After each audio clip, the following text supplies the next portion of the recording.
नमस्कार, MB news म्हणजे महाराष्ट्रातील बातमीपत्रामध्ये आपले स्वागत आहे। बातमी बघण्यापूर्वी आमच्याला लाईक आणि सबस्क्राइब करायला विसरू नका। तर बघूया आजची विशेष बातमी। वंचित बहुजन आघाडीचे उमेदवार निलेश विश्वकर्मा यांनी धामणगाव विधानसभा क्षेत्रातील नांदगाव खंडेश्वर येथे थेट वंचित बहुजन आघाडीचे संस्थापक बाळासाहेब आंबेडकर यांची सभा आयोजित केली।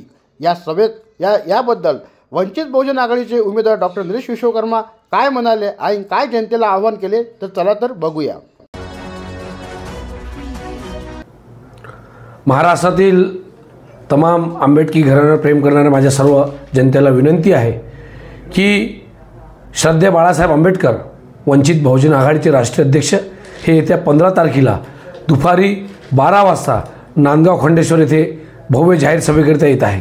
आपल्या सर्वांना विनंती आहे, ही सभा फार लाख मोलाची आहे। त्याचं कारण असं की ज्या नेत्यांनी सर्व महाराष्ट्राच्या नेत्याला असं वाटत होतं की ऑपरेशन झालं, हार्ट सर्जरी झाली, आता नेते 8-15 दिवस फिरणार नाहीत, तिसऱ्याच दिवशी या चळवळीतला माझा कार्यकर्ता निवडणुकीत उभा आहे।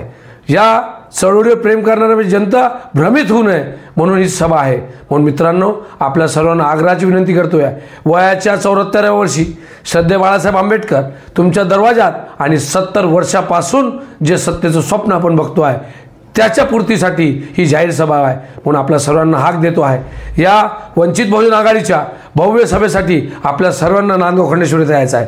ही सभा अद्भुतच नाही तर अविस्मरणीय झाली पाहिजे, कारण बाबासाहेबाला आपण बघितलेलं नाही आणि बाळासाहेबांसोबत काम करण्याची संधी आपल्याला मिळालेली आहे। आणि त्यातल्यात त्यात ही आत्ताचीच हार्ट सर्जरी आणि त्यानंतर लगेच आपल्या इथे ही सभा, म्हणून आपल्या सर्वांसाठी ही लाख मोलाची सभा आहे। म्हणून मित्रांनो, आपल्या सर्वांना, माझ्या मतदार संघातील माय माऊलींना, तरुणांना आणि जे खऱ्या अर्थानं चळवळीत ज्यांनी आपलं आयुष्य संपूर्ण त्याग केला आहे त्या सर्वांना विनंती करतो आहे की येत्या 15 तारखेला दुपारी 12 वाजता नांदगाव खंडेश्वर येथे आपल्याला यायचं आहे। आपलं सर्वांचं सहर्ष स्वागत। जय हिंद, जय भीम, जय महाराष्ट्र।